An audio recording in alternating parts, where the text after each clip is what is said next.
ఆ quantum computer ఏదైతే ఉందో, ఎంత పెద్దదో నేను చెప్తా, అది దాన్ని ఇక్కడ తెచ్చిపెడితే పోలేదా అన్నాడు.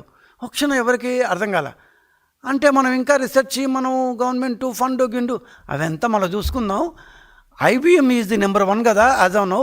ఆ నెంబర్ 1 కంపెనీని అమరావతిలో ఎందుకు పెట్టకూడదు, దానికి ఒక భారతదేశ టెక్నాలజీ భాగస్వామిని మనం అడుగుతాము అన్నారు.